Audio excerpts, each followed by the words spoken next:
Yay! Thank you. Here we are. Yeah, here we are. Thank you so much for doing the show with me, and also let alone like experimenting with the format with me too. This is fun. Yeah, this is so fun. I'm so excited to get to have this conversation with you and to talk more about your work.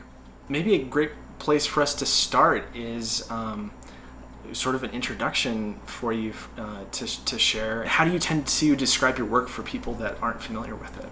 My name's Ann Cunningham, and I am a tactile artist. And I've been playing around with that title lately because I'm going into multi-sensory art with an emphasis on tactile. So that's where I feel like I'm landing right now. I have two different paths that I'm traveling, and one is for self-expression, and I do that primarily through sculpture, low relief slate sculpture. And then the other path that I'm taking is providing access or opening up access to information for people who are blind or visually impaired. And they're both equally important to me.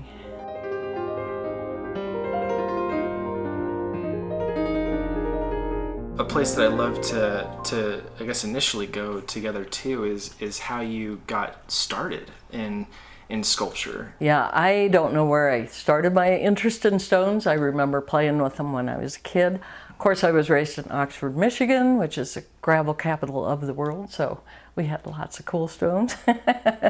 And but when I was 15, my dad brought home this book, and it was like 100 art projects, and I flipped through the book and I came to the stone project and I said, that's what I want to do. And my dad went out and got me all the materials and the tools to do it, and I started carving, and that's where I started. But I went from limestone, which was a great medium, and why I jumped right into marble with the wrong tools and just hauled this, and being self-taught, you know, from a book, one page of a book. There wasn't a lot to work with. Sure. So I went right from there to marble, never got anywhere. And then it was like a long time later, I'd been hauling around this piece of marble, and I found a piece of slate, and I started working on that. And I found my medium, and it was just like, oh my gosh, I love this, you know? So I started carving like crazy. And it was like years later, though, that I was noticing how nice the slate was to touch. It was just, it can take so many different finishes. Really fine lines, it'll hold fine detail, but it's so, you can make it so smooth that most people will describe it as soft, you know? And so I went from there, and I wanted people to touch it, but people don't necessarily want to touch art. So I started thinking about, you know, who could I get to touch it? And then I was like, I was hanging a piece up at Naropa, and I was like, I wonder if somebody who is blind could figure out what this picture is. And that was, my whole career changed at that moment. And that was like the early 90s. And I just have never stopped with that focus since then.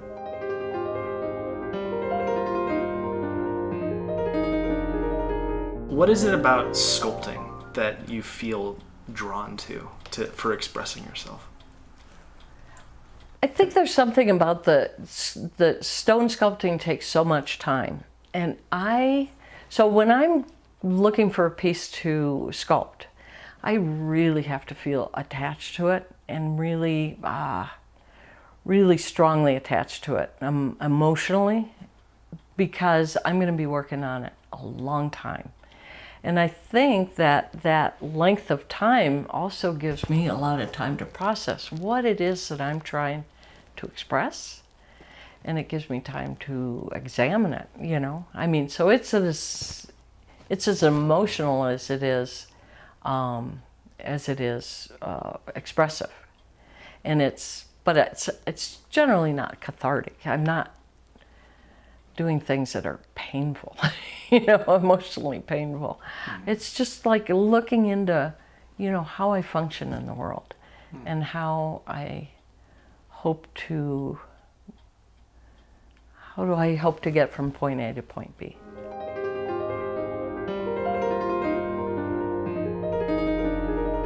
Multisensory art. Yeah. Such an amazing, because I feel like it was sort of on my radar before we met, but I hadn't really dug into it that much until looking really at your work and experiencing some of your work as well.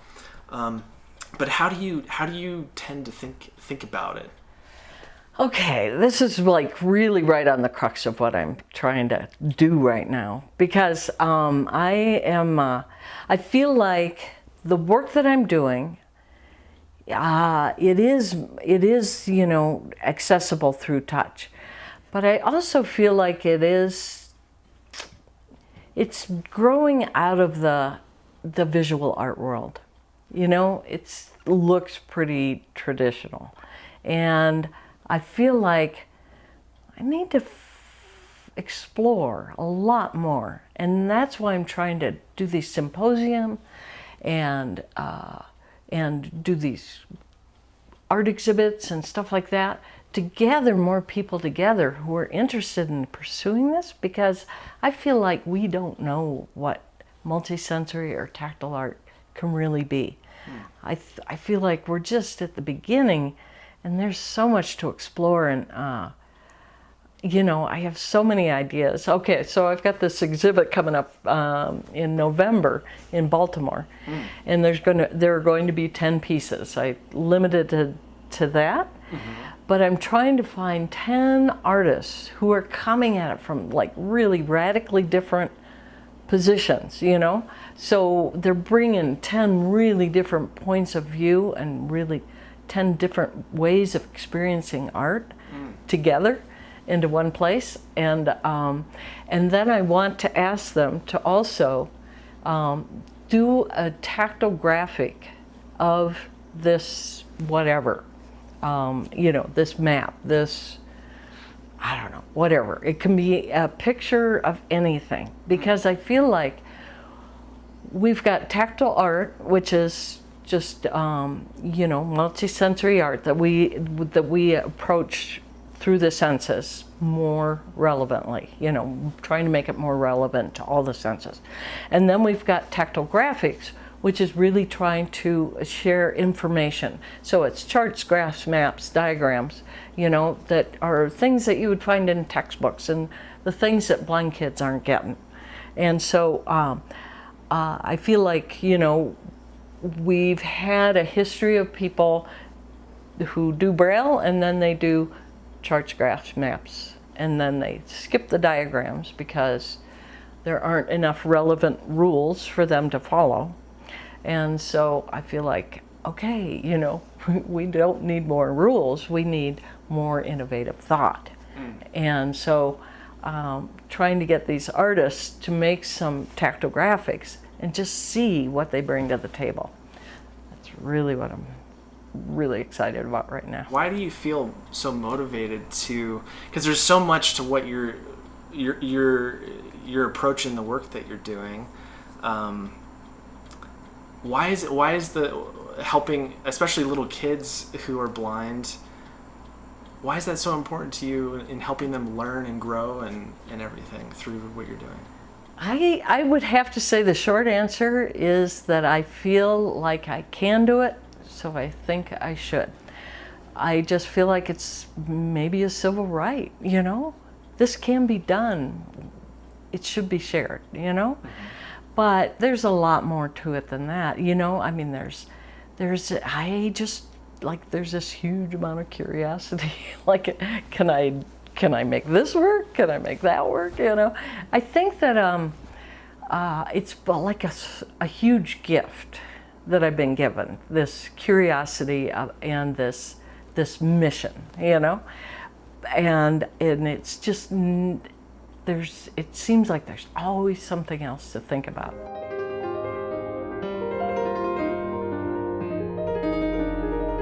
I see like so many connections between the tactile art that you're creating and then the the tactile access to the information and communicating and things. And I guess when and something that's I guess coming to mind for me is the fact that it's through touch that you're communicating. But is one of your goals, because to relative to the senses and stuff, to prompt memories of sounds through touch and memories of smells through touch then, or? Yeah, I think that's a lot of what happens visually when we're looking at pictures. You know, when we see something that's like, one of the things that attracts us is that we'll see a table set with all sorts of food, and it's not just the beauty of the visual, you know, it's a memory of that, what fun you had when you had access to food like that, you know. And so I think that, you know, that it's always been tied into all our senses, triggering those memories. And so I'm trying to, you know, do that through touch, in particular with the book images, because, you know, these were all white pictures, you know. There was hardly anything to see if you were sighted, you know. So, you know, but I was having fun personally, you know, like, oh, could that sun, you know, does that feel like it's radiating?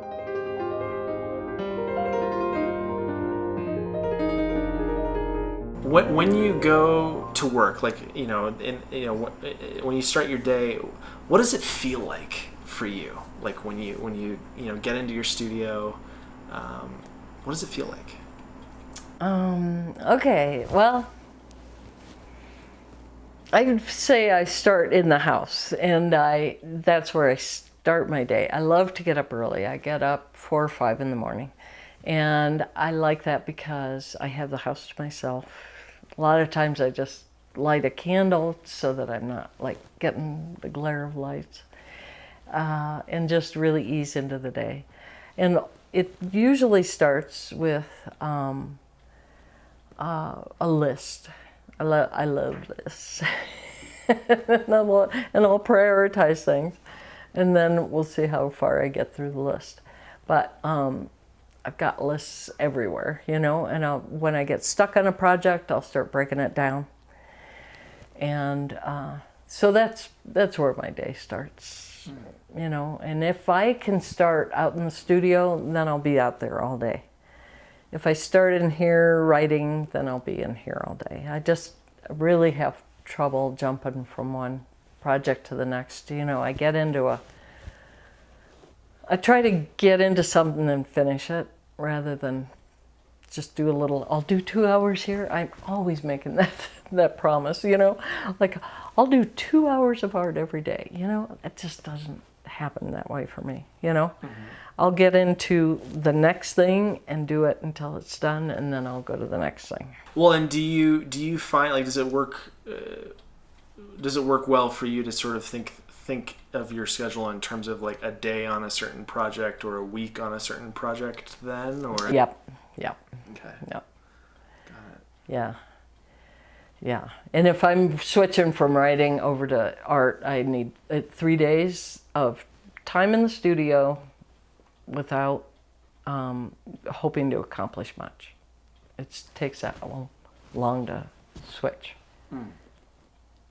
And so sort of building in some buffer time to transition between? Yeah, the transition is very hard. It's just not fast, you know, and I'm making it easier for myself because I just don't care, you know. But it's not like I cannot count on getting anything done. I just have to go out there and sit until I can think that way again.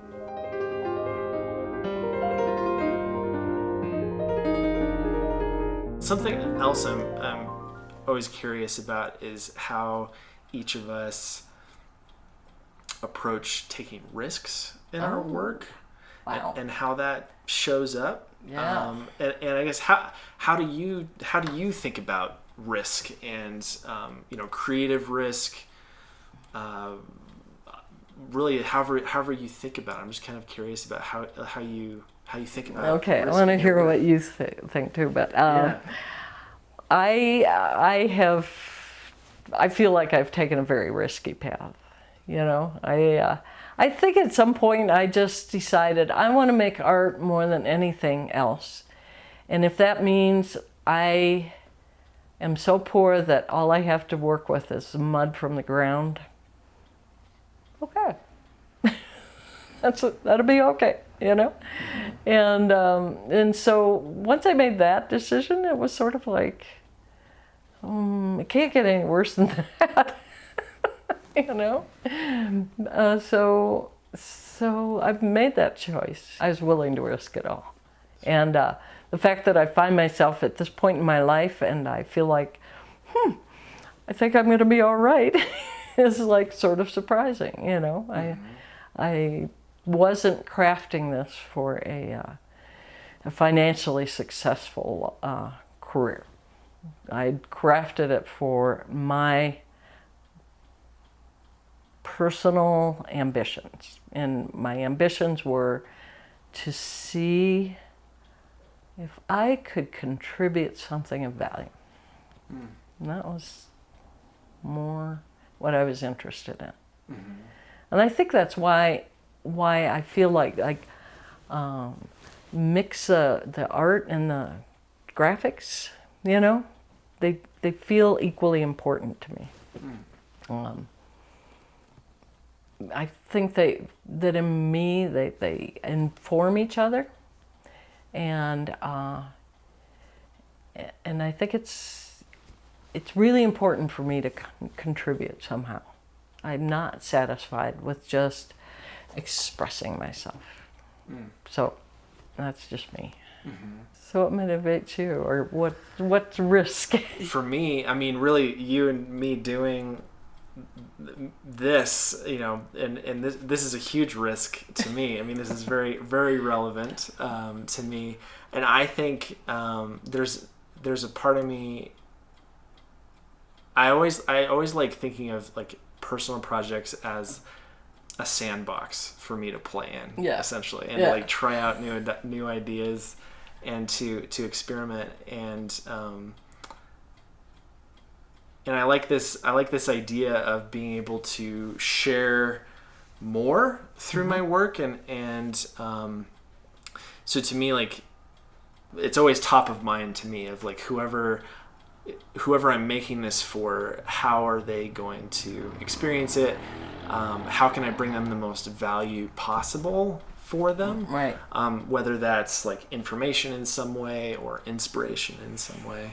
And my hope is that this is equal parts in that, you know, you and me talking today, and essentially evolving and playing with the format for this show and everything. And I guess for where's a good place online for people to find you and follow your journey? It's acunningham.com is my personal artwork, and it'll link over to sensationalbooks.com, or you can go vice versa. It's they both link to each other. Well, thank you so much for thank for you. being on This the is show. very fun. Yeah, excellent. Thanks.